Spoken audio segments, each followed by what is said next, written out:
평행 이동에는 첫 번째 정평행 이동이 있다.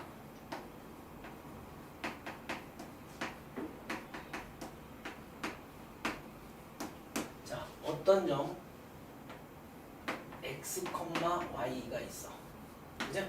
요 점을 x축과 y축의 방향으로 한번 평행 이동하고 싶어. 봐봐. 얘를 x축의 방향으로 n만큼 y축의 방향으로 평행 이동 규칙을 알아야 해. 알겠니? n만큼 평행 이동시킨 점은 어떻게 됩니까, 선생님? 바로 이렇게 돼. 저 x값 대신 요 n만큼만 더해주면 돼. 알겠지? x 플러스 n, y축의 방향으로 n만큼 하면 요 y값 대신, 그지? y 플러스 n을 대입하면 돼. 이렇게. 이게 정평행 이동이야. 즉 그림으로 한번 표현해보면 이런 거거든. x, y가 지연아 봐. 여기 있다라고 해봐. 이 점을 x축의 방향으로 n만큼 이동하래. 이게 x좌표, 이게 y좌표지. 그치? 이렇게 하면 x축의 방향으로 만약 n만큼 왔다라는 의미는 이만큼 일단 움직였다는 소리지. 요 점의 좌표는 봐. x좌표가 여기 있는데 이 길이가 m이 되니까, 그치? x 플러스 뭐가 되는 거야? m이 된다고. 맞네? 현재 요 점은 x 플러스 n, y가 되는 거지. y축의 방향으로 안 움직였으니까. y축의 방향으로 n만큼 하면 요만큼 더 이동했다라고 봐봐. 그럼 이 기록지만큼 움직인 거니까 y좌표는 어떻게 돼? y 플러스 n이 되겠지. 이렇게. 됐니? 결과적으로 요 점의 좌표는 뭐가 되는 거야? x 플러스 n, y 플러스 n 이렇게 되겠지. 됐습니까? 그래서 우리가 점평행 이동을 실제로 한번 움직여보면 어떤 점 마이너스 2, 3이 있는데, 그제? 얘를 x축의 방향으로 이만큼, y축의 방향으로 마이너스 1만큼 한번 움직여보자고. 그대로 얘들을 더해주면 된다고. 알겠네? 규칙은 이거야. 결과적으로 뭐가 돼? 0,2로 움직이겠지. 자, 이것과 더불어 두 번째 개념이 더 중요한데 뭐냐면 그래프 평행 이동. 그래프 평행 이동이라는 게 있어. 그래프 평행 이동은 요것과 반대의 규칙으로 움직여야 해. 중등 과정에서 이차 함수와 직선을 생각해 보면 알아. 알겠네? 즉 그래프 하면 여기에선 요 두 가지 개념이 있다. y equal fx로 정리되어 있는 표준형의 형태와 자 x, y가 한쪽으로 몰려있는 일반형의 형태 있지. 이걸 우리는 둘 다 그래프라고 해. 고등학교 과정에서는 얘를 우리는 양함수라고 하고 얘를 음함수라고 하는 거예요. 표현을. 알겠습니까? 이제 고2 때 우리가 양함수, 음함수를 배워. 알겠죠? 미분법에서. 이거는 우리가 이런 꼴이 있지. y equal ax 플러스 b라든지 y equal ax 제곱 플러스 bx 플러스 c. 알겠니? 일반적인 형태. 얘는 한쪽으로 xy가 모여있다는 소리는 원처럼 x제곱 플러스 y제곱은 r제곱 원 형태가 그거잖아. 또 일반적인 형태 x제곱 플러스 y제곱 플러스 ax 플러스 by 플러스 c는 0. 알겠습니까? 한쪽으로 xy가 몰려있는 형태의 그래프가 돼. 알겠네? 함수는 안 되지만 원은 그래프는 되잖아. 알겠습니까? 얘들의 그래프를 이거를 x축의 방향으로 n만큼 y축의 방향으로 n만큼 평행 이동시킨 그래프식은 어떻게 됩니까? 그제? 우리 규칙 배웠지. x축의 방향으로 그래프와 점평행 이동 규칙은 반대로 생각하면 된다 그랬지. 뭐냐면 x축의 방향으로 n만큼 하면 x값 대신 x-m을 대입하고 y축의 방향으로 n만큼 하면 y값 대신 y-n을 대입하는 거야. 이렇게 대입해 주는 거야. 결과적으로 여기 위에 대입하면 자, 계산 결과는 뭐냐면 y 마이너스 n은 f의 뭐가 돼? x 마이너스 n이 되고 밑에 건 어떻게 돼? f의 x 마이너스 n, y 마이너스 n은 0꼴이 되겠지. 이렇게 이동된다고. 알겠습니까? 왜 이렇게 됩니까? 선생님, 왜 점평행 이동과 그래프 평행 이동이 반대 규칙을 가지고 왜 이딴 식으로 표현이 됩니까? 쟤는 이해가 되는데요. 봐봐. 원래 상위권 애들 한번 요 이해를 해주는 것도 좋아. 어떤 그래프가 알아야 봐봐. 이게 이렇게 있어. 알겠네? 얘가 y 이퀄 fx의 그래프라고 봐봐. 그제? 이 그래프 위에는 무수히 많은 점이 있지, 그제? 맞네? 자, 이건 xy에 관한, 스몰 xy에 관한 식이다. 맞아? 그러면 얘가 이렇게 이동됐다라고 봐봐. 이 점이 만약에 x, y야. 요 위에 점. 얘를 x축과 y축의 방향으로 이동했을 때 만약 이 옮겨진 점, 이 점들의 모임이 일로 옮겨졌을 거 아니야. 아까 봐. 얘들의 점, 위의 점은 x-m, y 플러스 n, y 플러스 n이 될 거 아닙니까? 이동된 점이. 점평행 이동 규칙에 의해 움직여주면. 알겠네? 얘가 새롭게 이동한 점이거든. 그러면 우리가 얘가 이동된 그 점의 좌표를 라지 x, 라지 y로 본다면 만약 이게 새로운 함수가 된단 말이야. 지금 함수야. 새로운 함수. 이렇게 해서 이동해준 x축과 y축의 방향으로 이렇게 이동해준 새로운 점들이 모여서 새로운 함수가 된 거지. 그제? 새로운 함수가 된 거라고. 모든 점들이 일로 이동한 거 아니야. 그 새롭게 이동한 실제적인 점을 xy로 나와봐. 라지 x, 라지 y에 관한 식을 얘 얻어내면 되는 거야. 라지 x, 라지 y에 관한 식. 알겠네? 그러면 봐. 얘는 얘와 같고, 그지? x 플러스 m은 라지 x와 같고, y 플러스 n은 라지 y와 같을 거 아니야. 그러므로 여기에서 스몰 x라는 놈은 뭐가 되니? 라지 x 빼기 n이 되고, 여기에서 스몰 y라는 놈은 라지 y 빼기 n이 되지, 그지? 결과적으로 이 x를 여기다 집어넣고 y를 여기다 집어넣으면 새로운 함수 관계식이 되지. 이걸 우리는 좌치 방정식이라고 해. 얘가 새롭게 이동된. 알겠네? 그러면 집어넣으면 뭐 돼? 여기에 집어넣으면 y-n은 f의 라지 x 빼기 스몰 n이 되지. 그게 이건 거야. 아가 이거. 이걸 스몰 x, 스몰 y라고 생각해도 되고. 알겠습니까? 이동된 그래프식이 이렇게 변한 거라고. 그래서 이제 시험 볼 때는 그냥 규칙상 x축의 방향으로 n만큼 하면 그래프는 x값 대신 x-m, y축의 방향으로 n만큼 하면 y값 대신 y-n을 대입했던 거야. 새로운 함수 관계식이 돼야 돼. 이렇게. 맞습니까? 외워주시면 돼요. 점평행 이동과 그래프 평행 이동. 자, 그래서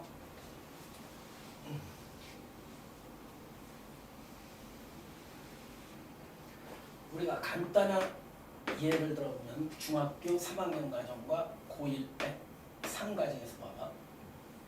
EX제곱의 그래프가 있어. 그치? 얘의 그래프를 X축의 방향으로 1만큼, Y축의 방향으로 마이너스 2만큼 평행 이동시킨 그래프식을 구해보자. 그치? 이렇게. 이건 그래프야. 그러므로 자, x축의 방향으로 n만큼 하면 이 x값 대신 x-m을 1을 대입해준다고. 대입하고 y축의 방향으로 마이너스 2만큼 하면 y값 대신에 y 플러스 2를 대입하는 거야. 알겠네? 반대로 우리가 이 부호가 들어가주면 돼. 그래프는.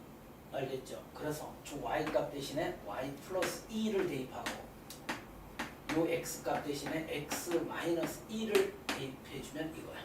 얘 넘겨주면 뭐가 되니? 마이너스 2.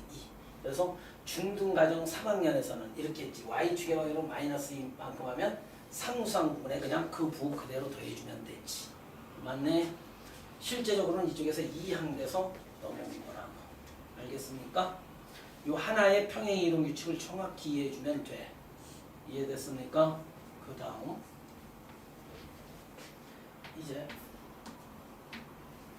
대칭 이동이라는 게 있어.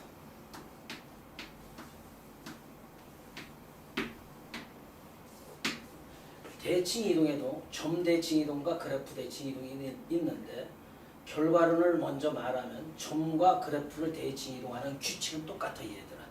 알겠네? 대칭 이동 규칙이 똑같아. 평행 이동만 반대 규칙이지 봐. 그래서 점 대칭 이동을 한번 볼게.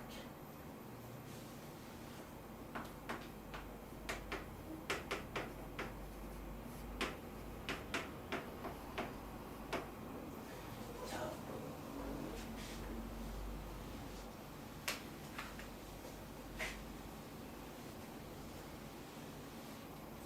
어떤 의미의 점 x, y가 있어. 그죠? 어? 자, 요것을 첫 번째 x축 대칭, 두 번째 y축 대칭,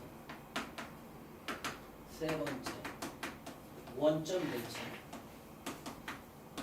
네 번째 y 이퀄 x 대칭, 그 다음 다섯 번째 y 이퀄 마이너스 x 대칭을 보자.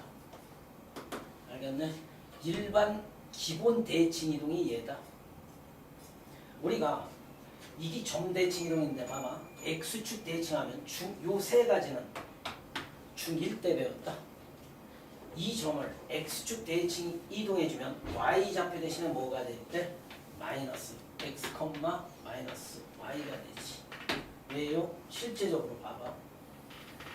이렇게 배웠지. P점 x, y가 이렇게 일사분면의 일반적인 점, 여기서도 똑같아 규칙은. 자, 얘가 x좌표고 얘가 y좌표지. 얘를 x축에 대해서 대칭 이동하라는 소리는 이쪽으로 오겠다. 그죠? 맞네? 이쪽으로 오잖아. x축으로 접어봐. 이 물감 뿌려놓고. 그럼 x좌표는 그대로 있고 y좌표는 마이너스가 붙지. 그죠? 반대 부호를 갖겠지. x축 대칭하면. 그래서 이거고 y축 대칭하려면 이 x좌표에 마이너스가 어디 가면 돼. 됐네? 원점 대칭하려면 둘 다 마이너스. y 이퀄 x 대칭 요거 하려면 뭐야? x좌표 y좌표가 바뀌어. 이따 보여볼게. y 이퀄 마이너스 x 대칭하면 x좌표 y좌표 바뀐 상태에서 마이너스 어디를 가야 돼? 알겠네? 그럼 봐봐. y축 대칭은 눈으로 한번 볼게. 이쪽으로 이동하니까 그제 x좌표가 마이너스 되지. 원점 대칭하면 이 점이 이쪽으로 올 거 아니야. 그제? 둘 다 마이너스. 이해됐지? y 이퀄 x 대칭을 볼게요. y 이퀄 x 대칭하면 아까 이게 y 이퀄 x죠. 맞아? 할 수 있지 보세요. 이 점을 y 이퀄 x 대칭하면 이쪽으로 오지. 이쪽으로 온다는 말은 원래 이 기록지가 뭐죠? y였죠. 이 기록지가 뭐였죠? 지였냐? x였죠. 결과적으로 이 점의 x, y좌표의 기록지를 보면 아까 요 x의 길이와 같기 때문에 x좌표가 일로 오고 맞네? y좌표가 이렇게 오겠지. 이해됐습니까? 그래서 그 다음 y 이퀄 마이너스 x 대칭은 y 이퀄 마이너스 x란 이거지. 맞네? 응? 이 점의 좌표가 어디로 가? 이쪽으로 오겠다. 이거. 됐네? x좌표, y좌표의 길이가 바뀌면서 여기가 마이너스 y, 여기가 마이너스 x 되겠지. 됐네? 됐어? 네. 이렇게 해서 우리가 점 대칭 이동이 이렇게 이루어진다. 네. 우리 지연이가 아주 예쁜 질. 그럼 그 규칙이 사분면마다 다르면 알겠네? 어? 그냥 궁금할 수도 있죠. 궁금. 그게 좋은 발상법이라는 소리야. 아주 깜찍한. 그럼 만약에 이게 바뀐다면 일관성이 없지, 그지? 예. 맞지? 그러므로 이게 성립하지 않는다고, 그지? 봐봐. 봐봐. 여기에 그 다음 x, y라고 봐도 돼. 그지? x는 음을 가지고 있다라고 생각하면 돼. 어떤 애는 마이너스 붙이는 거 아니에요? 그지? 이렇게 하지. 어? 붙여도 돼. 아니, 선생님 이렇게 붙일래요? 상관없어. 그죠? 네. 그럼 너 y 콜 x. 우리 지연 양이 좋은 질문을 했네. 대칭 이동하면 그죠? 얘가 어디로 오겠네? 여기로 오겠지. 네? 여기로 오겠다. 네. 그러면 얘의 기록지가 x였지. 기록지를 말하는 거야. 아. 맞잖아. 그러면 이 기록지가 얼마가 되는 거야? x가 되면서 쪽에 있지, 그지? 마이너스 x 되겠다 이렇게. understand? 이 y 좌표는 그대로 양쪽에 이렇게 있겠지. 그렇네. 그래서 y, 뭐가 되는 거야? 이해됐습니까? 됐죠? 네. 궁금증 풀렸죠? 네. 잘했어요. 그 다음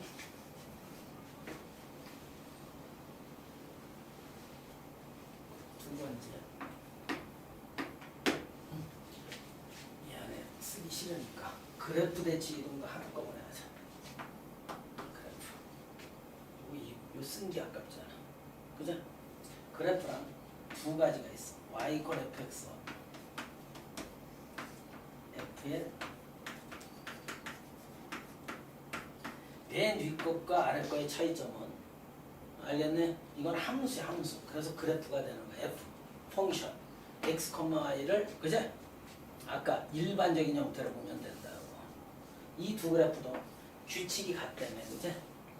자, x축 대칭하려면 y 콜 fx는 여기 있다 쓰는 게 낫겠다.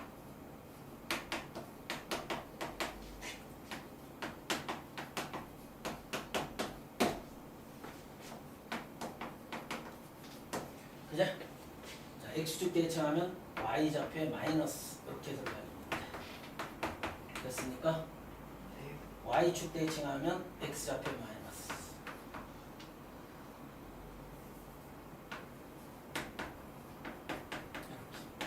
그 다음 원점 대칭하면 둘 다 마이너스. 그 다음 y 콜 x 대칭하면 x 좌표 y 좌표 바꾼 이해되고, y 콜 마이너스 x 대칭은 뭐가 돼? 마이너스 x는 이렇게 됐지? 네. 얘도 매한 가지로 똑같이 x축 대칭하면 y 좌표에 마이너스. 알겠습니까? 규칙이 같다고. 이 밑에도 그 옆에 것과 규칙이 같다. 그러면 따라. 일반적 대칭.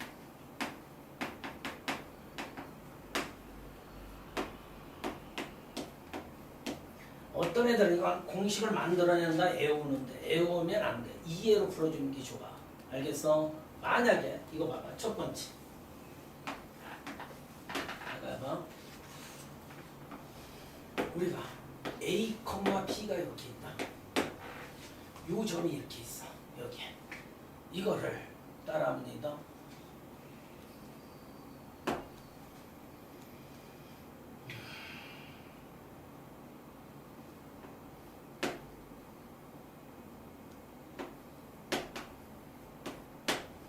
요 점에 이 점을 네. 요 점에 대해서 대칭 이동하면 실제로 대칭 이동한 점이 여기로 오지, 그지? 맞아? 네. 요 점의 좌표를 결정해 주세요. 그럼 요걸 우리가 n, 뭘로나? n으로 놓자고. 됐네? 우리가 얻고자 하는 점은 뭐지? n, n이 될 거 아니야. 그제?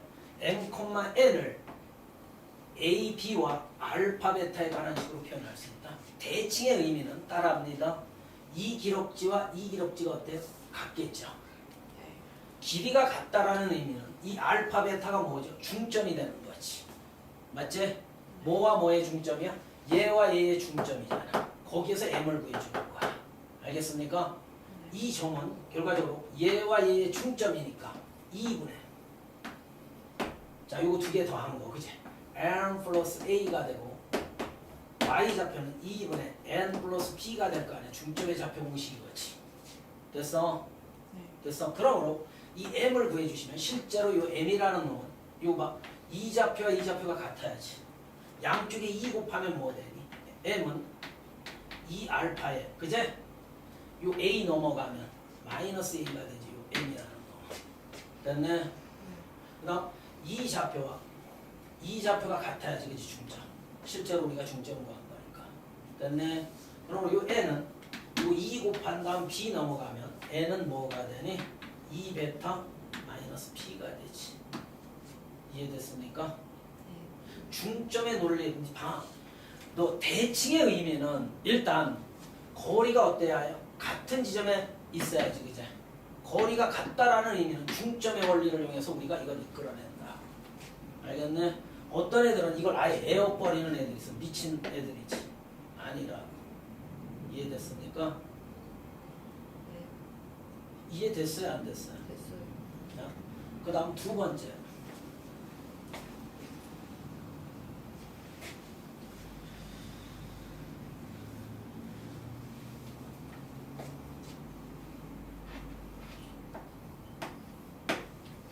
어떤 점 a, 알파, 베타가 있어. 얘를 직선 y ax 플러스 b 요 직선에 대하여 대칭 이동한 점을 구하라. 그죠? 일반적인 직선이지. 아까는 y x, y 마이너스 x지. 그죠? 맞네? 이것도 할 줄 알아야. 자, 이 점이 어디로 오겠냐? 반대쪽에 오는데 대칭의 의미가 뭐다? 이 거리와 이 거리가 같아야지, 그죠? 거리가 같다라는 말은 요 중점이지, 얘가. 그러면서 여기가 반드시 수직이 돼야지, 그지? 만약에 거리만 같다 해서 대칭이 아니지. 만약 거리만 같게 해서 이렇게 하면 이건 대칭이 아니지, 이쪽에 오는 지점은. 여기가 뭐가 돼야 수직이게 돼서 이쪽으로 이동한 점, 그지? 이 m,n을 어떻게 결정합니까? 점과 직선 사이. 아니죠. 미지수 몇 개지? 2개지. 그제? 이건 다 숫자로 줘진다고. 알파, 베타, A, B는. 그제? 맞아. 미지수 2개니까 두 조건 아까 얘기했잖아. 얘랑 얘의 중점이지 얘가. 그 중점이 얘가 지나가지. 한식은 그래서 얻어지지. 이거의 중점이 뭐니? 이거 중점 공식이 뭐야? 2분의 n 플러스 알파 되고 2분의 n 플러스 베타 중점 공식이 이거지. 얘가 이 직선 위의 점이 되지, 그제? 대입하지 직선에. y는 ax 플러스 b에 대입하면 한식 얻어지지. 됐네. 두 번째가 뭐야? 두 번째가 아까 수직이라는 의미. 어디든 이제부터 수직이라는 의미가 뜨잖아. 선이 보이고 기울기 곱은 마이너스 1이 되지. 얘의 기울기는 a지. 얘의 기울기 구해낼 수 있지, 그제? 기울기가 뭐니? x2 마이너스 x1 y2 마이너스 y1 하면 이거지. 이 기울기와 얘의 기울기 곱은 마 1이라는 데서 식이 또 하나 얻어지지. 그래서 연립이 되지. 됐네. 평행이동 요거에 의하여, 그죠? 이거에 의하여 했으니까 이걸 우리말로 하면 뭐니? x축의 방향으로 1만큼 y축의 방향으로 조심 마이너스 b만큼 정확히 얘가 전평행이동 규칙이 떴지. 맞네? 우리 말로가 편하잖아. x축의 방향이 1만큼 그래서 1 더한 거야. 배운 대로 하면 y축의 방향으로 마이너스 b만큼 평행이동에 의하여 이 점이 1로 이동됐대, 그지? 그럼 실제로 저거에 의하여 얘를 이동해봐. x축의 방향 1만큼 했으니까 여기 1 더해 주는 거지. 전평행 이동이니까. 마이너스 1, y축의 방향으로 마이너스 b만큼 했으니까 그대로 더해주면 이거 되지. 지연이냐? 이해됐네? 맞잖아. 전평행. 얘는 얘와 같고 얘는 얘와 같으면 되겠지. 이해됐습니까? 그대로 여기다 집어넣어도 돼. 얘를, 그치? 집어넣고 뒷점 해줘도 되는데 나중에 우리가 저 말로 표현된 거 있지? 그걸 직접 적용해도 상관은 없다. 그 다음 얘 봐봐. 얘를 1로 옮기는 평행이동이네. 그럼 이것도 말로 해봐. 왜 3이 됐을까 얘가? x축의 방향은 얼마만큼? 따라합니다. 얼마만큼? 마이너스 2만큼. 그렇지. y축의 방향은 얼마만큼? 그렇지. 끝. 이제 얘의 의미는 얘를 우리가 얻어내라는 소리지. 그다음에 이거에 의하여 이 점이 옮겨진 점의 좌표를 구해보래. 그죠? 이거로 옮기려면 잘 봐봐. 뒤에 말이 없어서.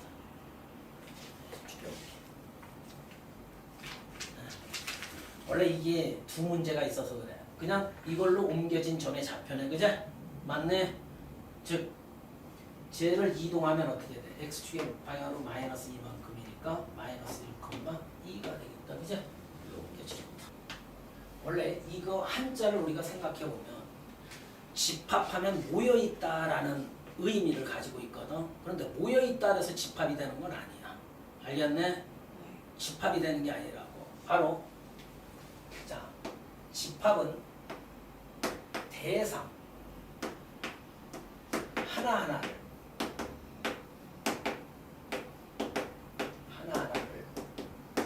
분명히 알 수 있는 모임이야.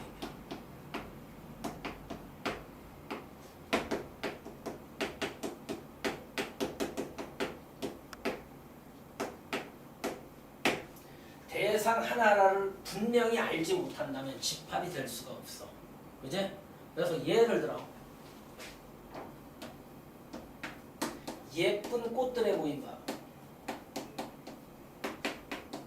이건 집합 안 되지. 대상 하나하나를 분명히 몰라. 너의 기준으로 생각하면 예쁜 꽃이 뭐 장미, 그지? 백화. 선생님은 뭐 호박꽃, 할미꽃 이런 걸 될 수가 있거든. 답이 일정해야 모든 학생들의 답이 질문을 했을 때 똑같아야 대상을 분명히 알 수 있는 거지. 그러므로 이런 건 집합이 안 된다. 두 번째, 1에 가까운 수의 모임.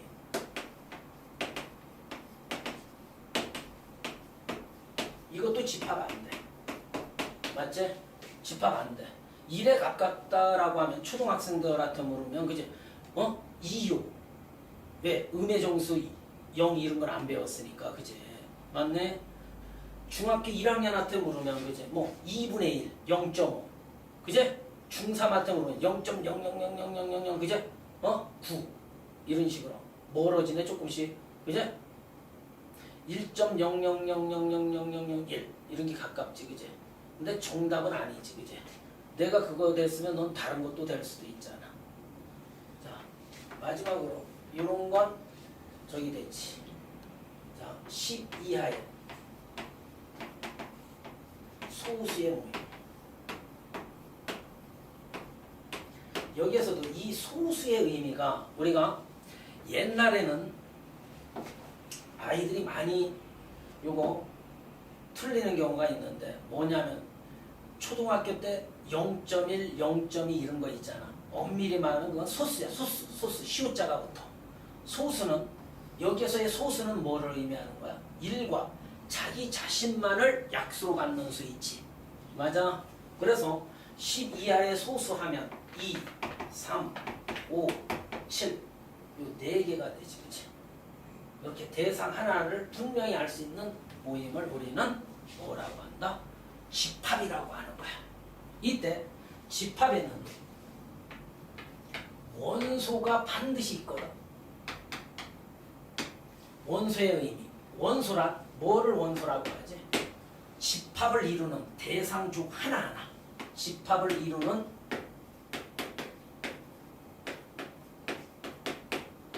대상 하나하나를 원소라고 한다. 대상 하나하나.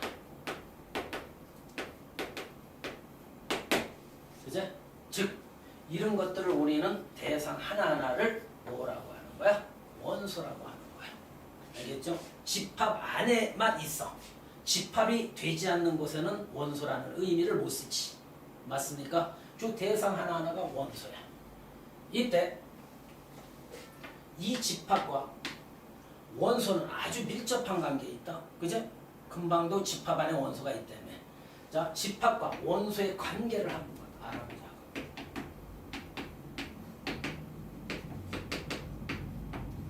이거 시험 문제 종종 1번으로 2학기 때 잘 나오죠. 뭐냐면 집합과 원소의 관계에는 원소가 되는 경우와 안 되는 경우를 기호로 우리가 쓸 수 있어야 해요. 알겠어? 그래서 원소 기호라는 게 있다. 원소 기호는 삼지창이야. 이것도 영어의 약자다. element라는 약자를 써서 원소 기호를 만들어 놓은 거야. 알겠습니까? 자, 봐.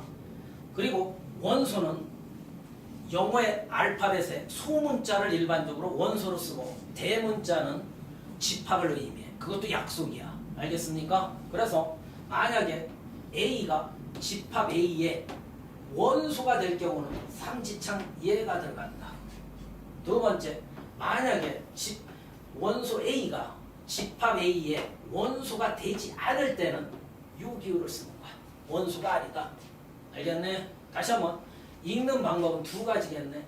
A라는 놈은 집합 A의 원소이다. 또는 얘를 속한다라는 의미로도 읽어줘. 속한다. 알겠습니까? 얘는 읽을 때 어떻게 읽어? A는 집합 A의 원소가 아니다. 알겠네? 즉 속하지 않는다.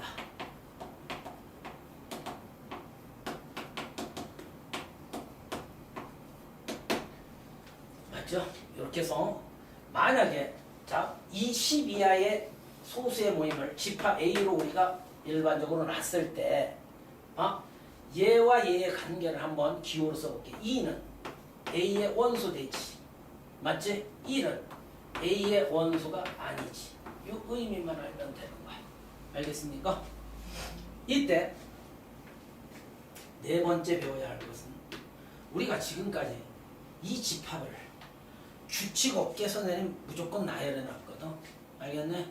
우리가 집합을 표시하는 방법이 있어.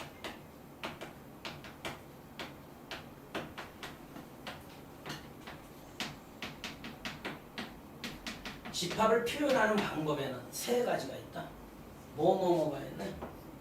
첫 번째, 원소 나열법이라는 게 있고, 두 번째, 조건 제시법이라는 게 있고,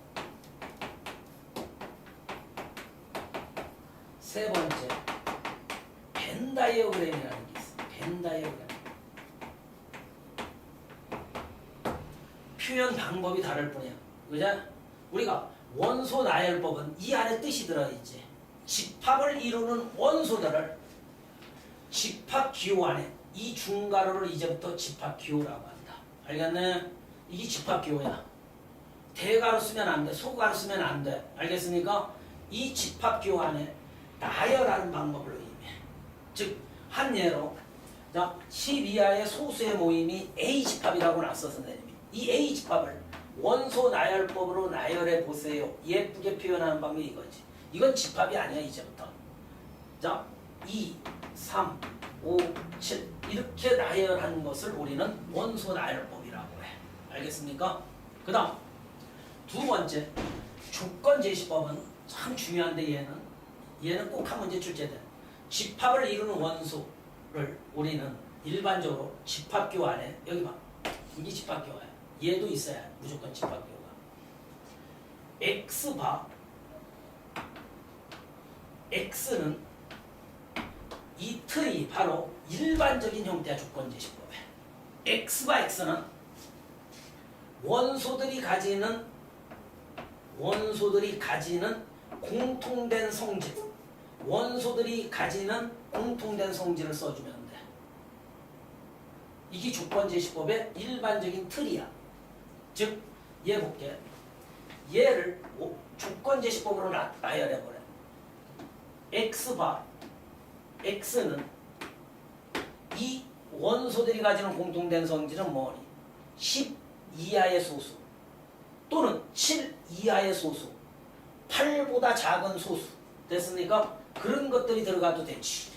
됐네? 문장으로 써요. 문장으로 쓴다. 수식으로 쓰는 경우도 있어.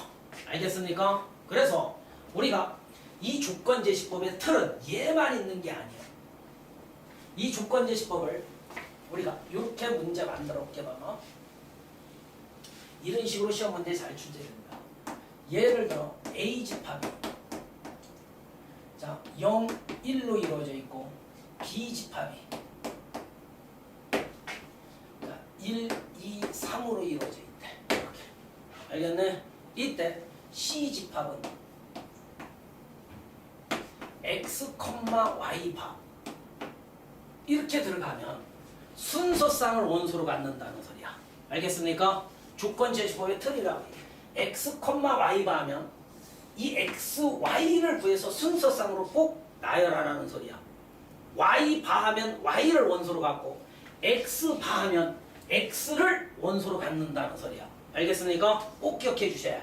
그러므로 X, Y 바 X는 자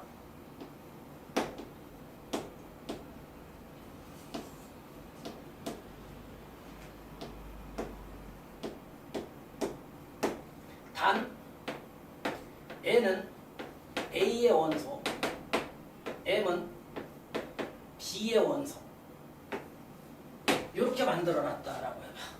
알겠네? 할 수 있어야 해. 우리 X, Y 봤으니까 X, Y를 구해야 한다며. 그 X는 여있네, Y는 여있네, 그제?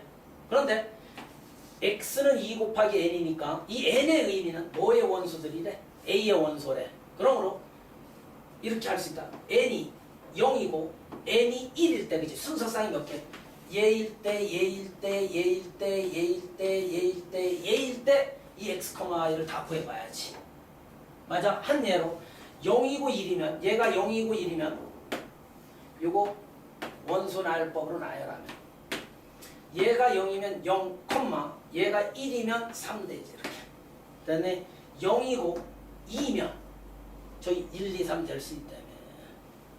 0이고 1이면 0,5가 되겠다. 2면.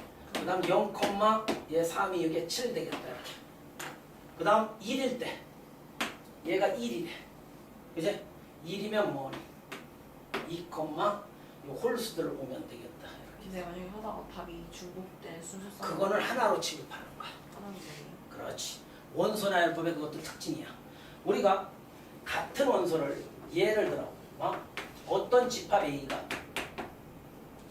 1, 1, 2, 2 이렇게 있어. 이런 건 안 돼. 중복되는 원소는 하나로 취급해서 이렇게 두 개만을 원소로 갖는 거야. 알겠습니까? 자, 마지막으로 벤 다이어그램이라는 게 있다. 벤 다이어그램은 집합을 이루는 원소들을 동그라미 알지? 동그라미 안에 나열하는 방법을 이용해. 이게 벤 다이어그램이야. 아까 자 10 이하의 소수 그게 A 집합이라며. A 집합이 자 2, 3, 5, 7 이렇게 동그라미 안에 이렇게 나열하는 것을 우리는 벤 다이어그램이라고 해. 집합의 표현 방법이야. 세 가지. 알겠습니까? 자, 이 중에 조건 제시법을 집중적으로 우리가 공부를 해줘야 한다. 그 다음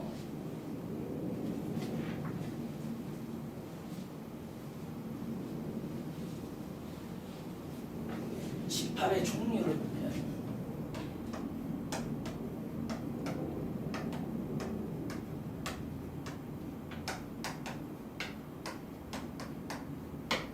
자, 집합의 종류에는 세 가지가 있지.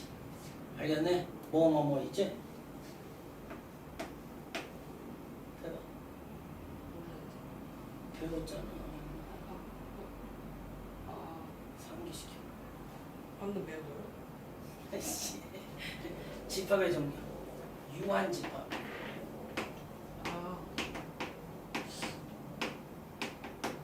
두 번째, 무한 집합.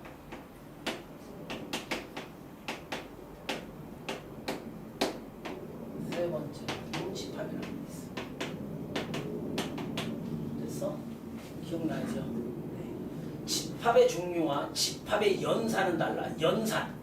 우리가 사칙 연산은 더하기, 빼기, 곱하기, 나누기고 집합의 연산은 그것과 비슷한 뭐 합집합, 차집합, 여집합, 교집합 이런 것들을 우리는 집합의 연산이라고 한다고. 집합의 종류야 종류. 우리가 금방 집합을 이렇게 나열했을 때 원소의 개수와 연계성이 있어. 유한 집합은 간단히 원소의 개수를 셀 수 있는 집합이야.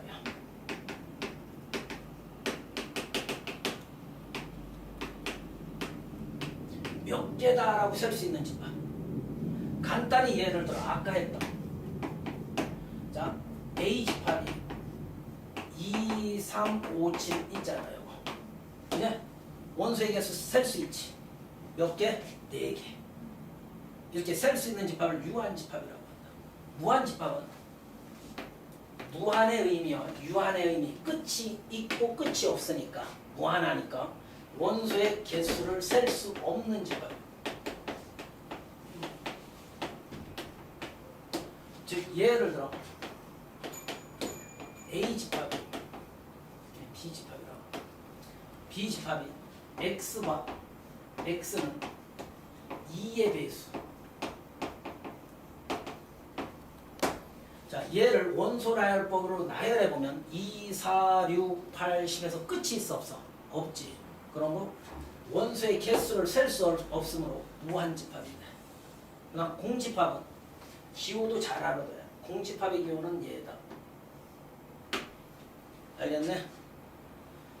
자, 공집합은 원소의 개수가 0개인 집합을 해요. 원소의 개수가 0개. 알겠네?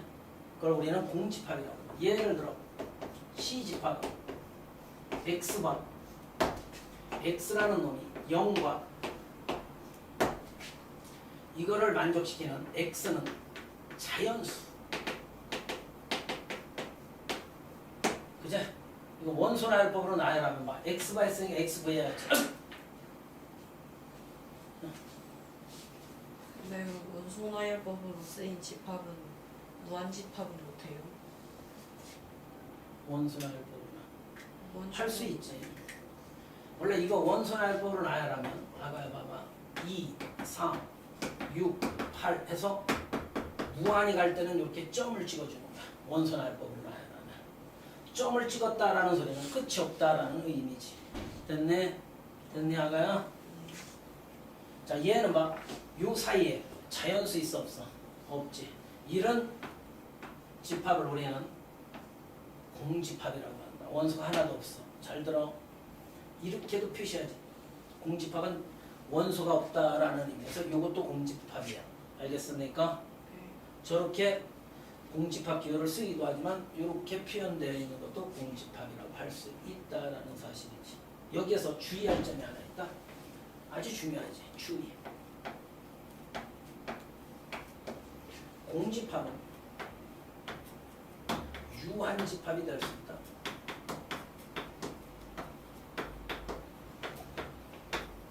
왜 될 수 있니 지금? 지금 왜 유한집합이 될 수 있니? 공집합이. 그 원소의 개수를 셀 수는 있어요. 그렇지. 0개도 개수의 일종이지. 셀 수 있지. 그러므로 선생님이 시험 문제를 이렇게 해서 다음 보기 중 유한집합을 고르시오 하면 이거 셋 중에 1번이랑 3번. 그렇지. A와 C. 알겠네? A와 C가 유한집합이야. 다음 보기 중 공집합을 고르시오 하면 C. 됐죠? 이렇게. 조심해야 해.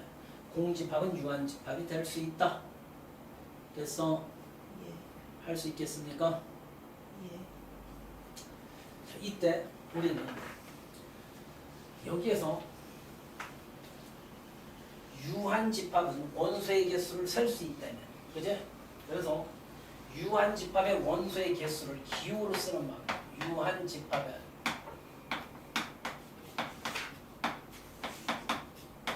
원소의 개수 있잖아.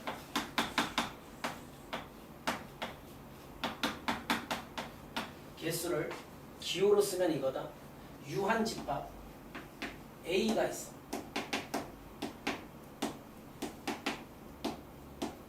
자, 유한집합 요 A의 원소의 개수를 기호로 쓰면 N, A. 이제 요 기호가 뜨면 뭐를 의미해?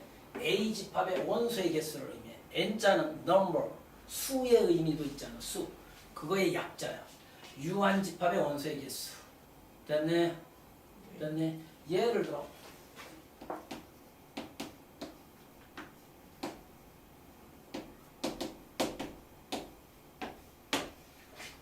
얘는 몇 개?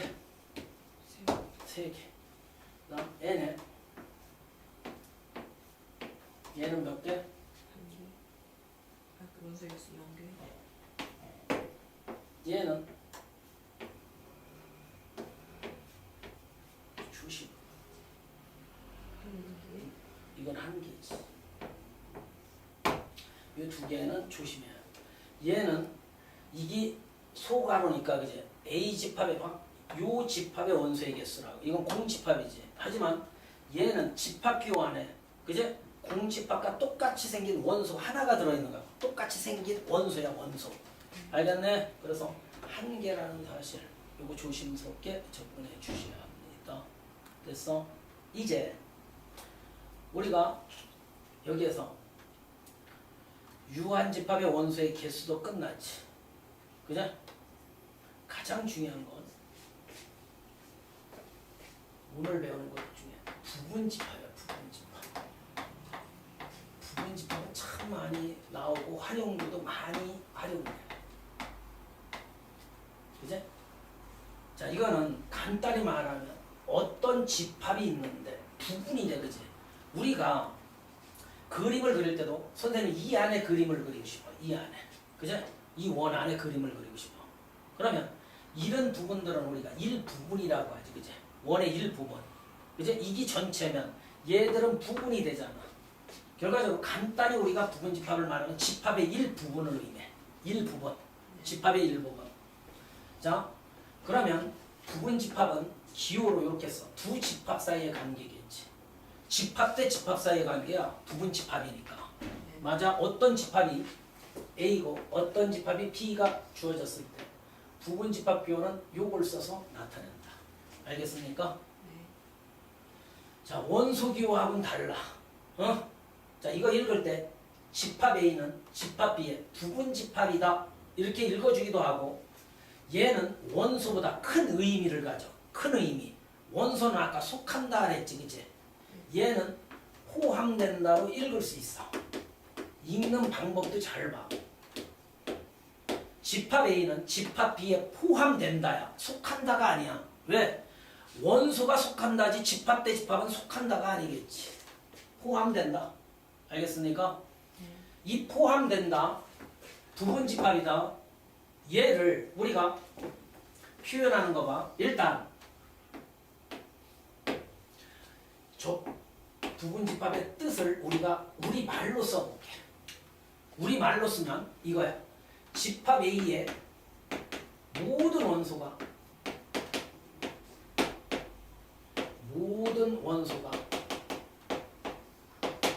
집합 B의 원소에 속해 있을 때, 그치? 모든 원소가 속해 있어야 해.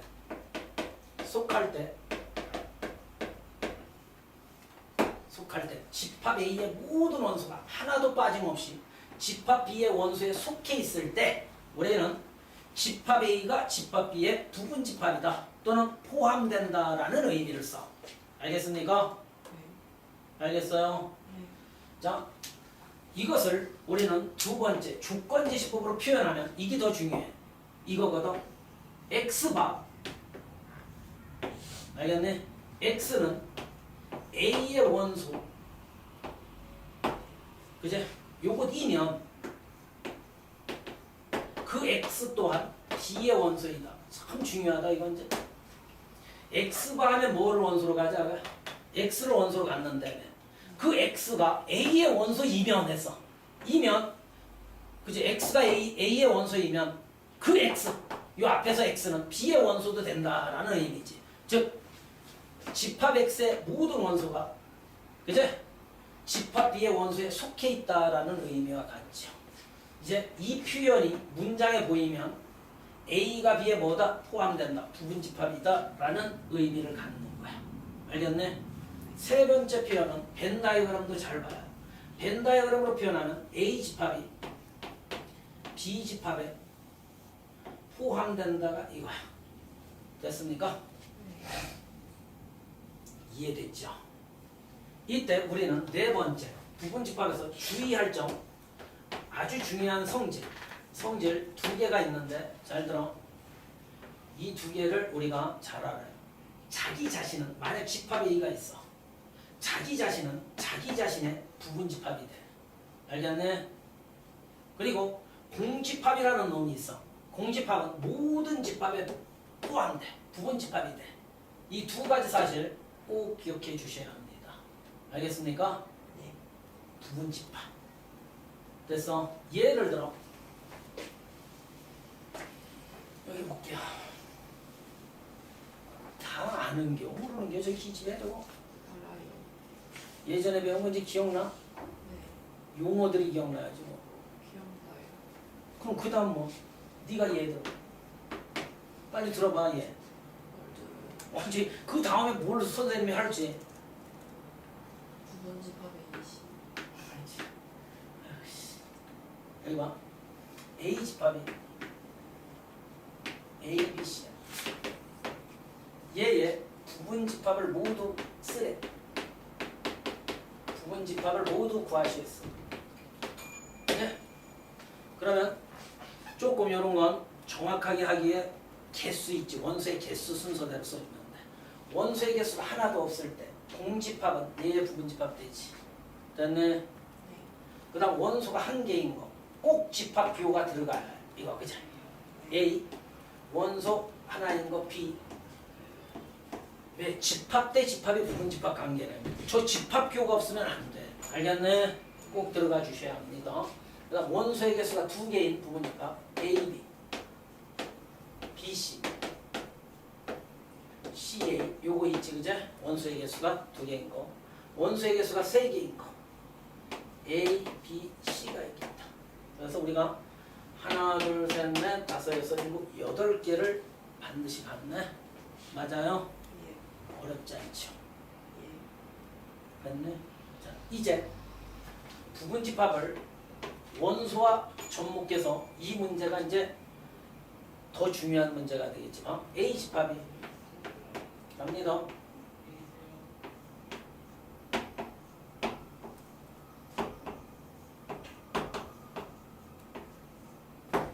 자, 이렇게 선생님이 집합을 만들었어요. 옳고 그른 문장 판단하는 거 볼게요.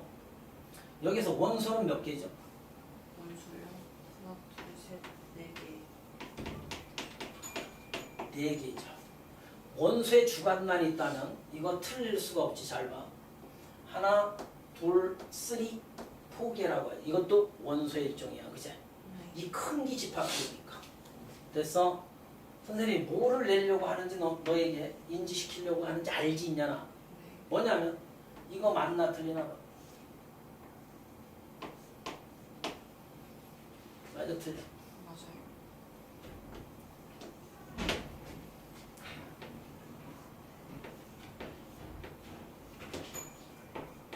맞아 틀려. 맞아요. 얘와 얘의 차이점. 좀 공집합. 그렇지. 얘는 원소가 공집. 그렇지. 그다음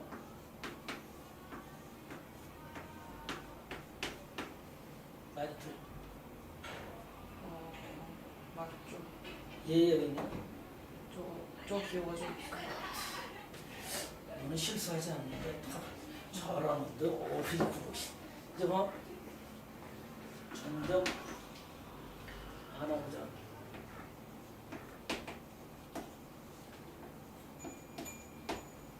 맞아요. 이거는 1, 2가 들어간 집합이고.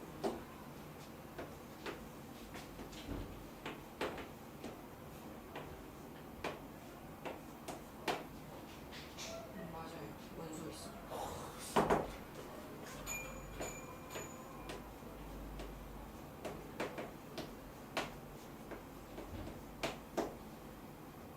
맞아요.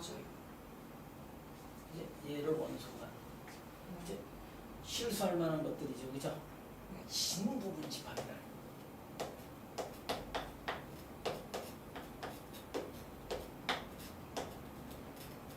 이제 참 진짜를 또 한자 배웠다면 진짜 부분 집합을 넣는 게 그럼 이 안에는 뭔가 모르게 가짜가 들어있다라는 사실이지, 그죠? 얘가 가짜일까, 얘가 가짜일까, 그죠? 얘가 가짜야. 알겠네? 네. 진부분 집합은 자기 자신을 제외한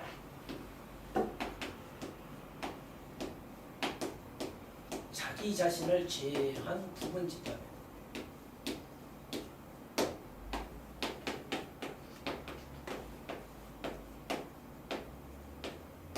자기 자신만 제외하면 돼.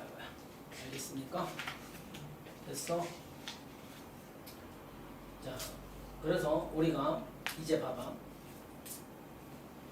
부분 집합 중에 국어에서 우리가 3단 논법과 비슷한 추론이 하나 있거든. 3단 논법 배웠지, 그제? 어? 자, A가 B에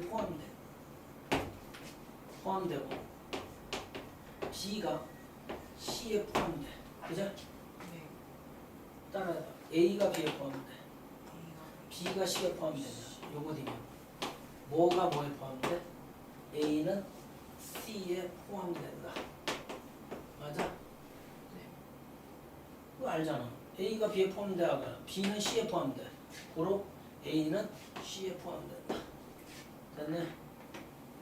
그 다음 다 부분 집합과 연계했어요. 집합의 상등.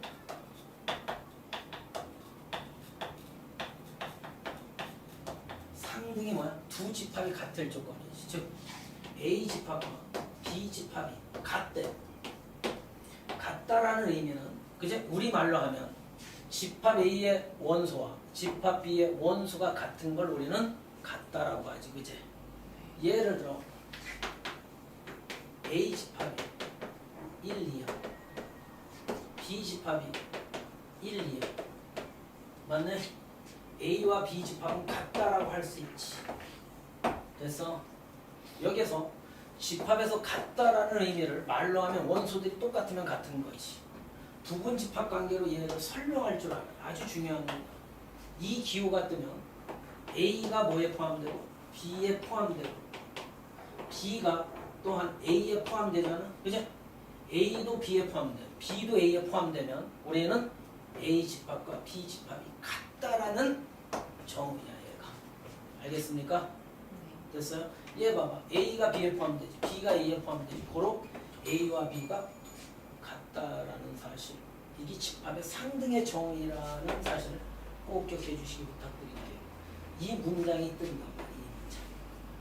이 문장을 만족하는 집합을 고르셔야 하면 두 집합이 같다라는 의미 머릿속에 정확히 인지하고 있으면 되겠죠.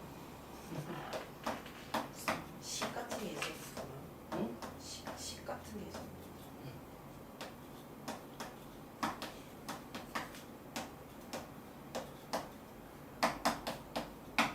자, 부분 집합의 개수. 아까 8개라는 게 그제? 우리 한 번 구해봤잖아. 집합 A가 A, B, C로 이루어져 있을 때 부분 집합의 개수 8개 얻어졌지. 그제? 맞네? 즉, 첫 번째. 어떤 집합 A의 원소의 개수가 K개일 때 원소의 개수와 연계성이 있어. 알겠네? K개일 때 집합 A의 부분 집합의 개수, 이제 부분 집합의 개수를 쓰기 싫어서 약자로 2개로 쓸게. 집합 A의 부분 집합의 개수를 구해요. 얘는 뭐가 돼? 2의 K 거듭제곱이 되지. 됐습니까? 왜 이렇게 되나요? 이거지. 봐봐. 우리가 어떤 집합 A가 있는데 A1, A2 해서 A3 K개가 이렇게 있대. 왜 부분 집합의 개수가 2의 K승입니까, 선생님? 부분 집합은 이거지. 얘가 있을 수도 있고 없을 수도 있지. 둘 중에 하나지. 예. 이해돼? 그 약간 확률 느낌도. 경우에서 얘가 있을 수도 있고 얘가 없을 수도 있지. 두 가지 이제 있냐 없냐, 있냐 없냐, 있냐 없냐 해서 2가 두 가지. 얘가 두 가지지. 2가 몇 번 곱해지는가? 왜냐하면 부분 집합은 동시에 일어나지, 그지? 얘가 있고 있으면 얘가 있고 얘가 있으면, 그지? 맞네. 그래서 2의 K가 곱제곱이 되는 거지. 됐습니까? 어려워요? 괜찮아요. 괜찮지. 그다음 두 번째. 집합 A의 원소의 개수가 K개인데 K개일 때 특정 원소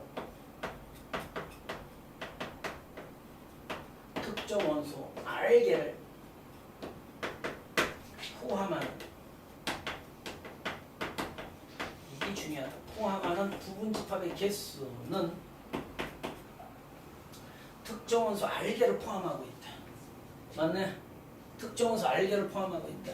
무조건 2의 K개에서 R개를 빼낸 그제 부분 집합의 개수지. 모르겠어요? 아니 알것 같아요. 알 것 같아요가 아니라 알아야죠. 왜 K-R승이 되는지 아십니까? 알 것 같아요. 포함하니까 두 그렇지. 배를 안 해도 되고 한 개면은. 맞죠. 만약에 얘들 셋을 포함하고 있다면 얘들은 미리 뽑아놓으면 되잖아. 반드시 그제 뽑아. 아 이거 안 밟으려고 신경 썼었는데 너 때문에 밟았잖아. 저 때문이에요. 전 맞췄잖아요. 맞췄지. 그 다음 특정 원소 R개를 제외한 부분 집합의 개수. 이것도 똑같이. 그래서 우리는 이렇게 암기했지. 포함되든 제외되든 없애놓고 그 원소들을 없애놓고 부분 집합의 개수를 구해주면 되지. 됐네. 예를 들어 자, A 집합이 1, 2, 3, 4, 5. 자, 이거 부분 집합 중. 부분 집합 중. 2 또는 3을 포함하는 부분 집합의 개수. 몇 개? 기집애가 이거 틀리면 맛있어.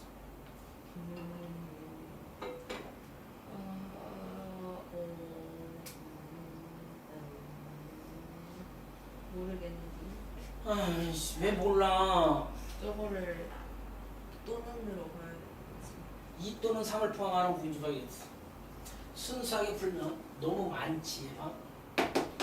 2는 포함하고 3은 제외된 경우 2는 제외되고 3은 포함하는 경우 세 번째 2도 포함하고 3도 포함하는 경우 이걸 우리는 또는 이 집이자 맞나? 그럼 아까 포함되든 제외되든 그 원소의 개수를 제해놓고 하라 그랬지 그죠? 예. 그럼 얘는 뭐 2의 몇 승? 3승이지. 예. 얘도 2의 3승이지. 얘도 2의 3승이지. 예. 그래서 24개가 되는 거야.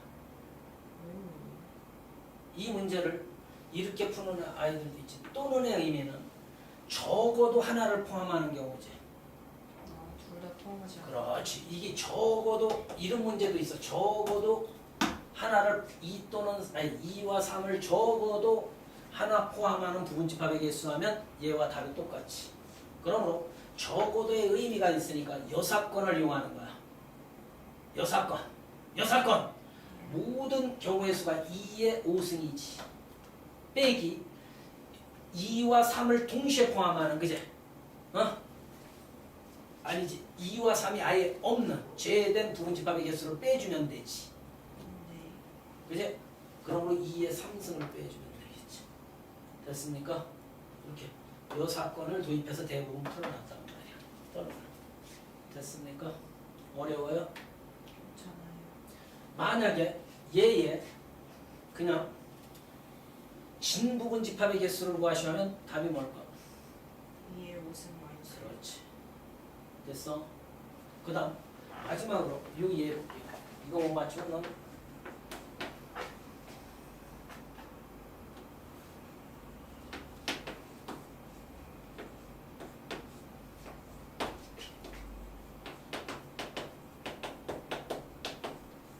자, 이거를 만족시키는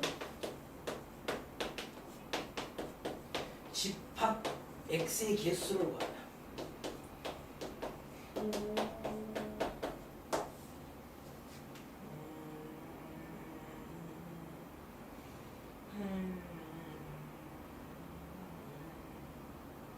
몇 개? 8개. 네. 자, 얘를 포함하지, 그죠? 네. 얘는 포함된다로 읽을 수 있잖아. x가 주어지, 너 가운데 거면 x는 얘를 포함하면서 그 x는 얘의 부분집합이라고 그러죠. 네. 이 문제와 같은 거지. 부분집합 중 2와 3을 포함하는 부분집합의 개수와 똑같은 문제지.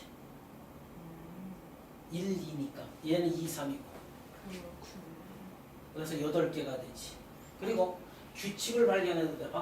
x는 얘를 무조건 포함해야 해. 그지? 부분집합이 돼야 한다고. 그지? 그러므로 포함해야 하니까 1, 2도 되지.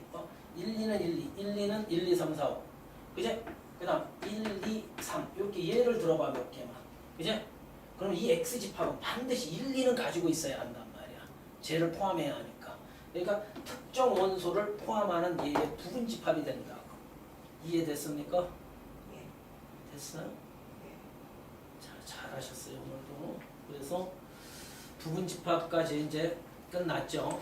다음 시간은 집합의 연산해서 마무리 짓고 명제까지 끝내야 합니다. 문제가 어렵던데 이거. 웃기고 자빠졌네. 아이고 명제처럼 쉬운 게 어딨니? 문제가 제일 어렵다. 숙제 다 해와야 합니다. 이게 다음 주까지니까 그제 충분히 하고도 남지. 네.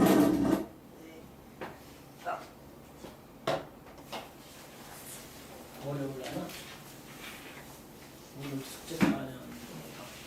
해야 알 것 같아요. 해를 지금 어떻게 보니? 이제 달 볼 시간 됐지? 해 봐봐 가서. 그럼 알 것 같다며. 해 봐봐. 그 해가 아닌데. 이제 잘해와가나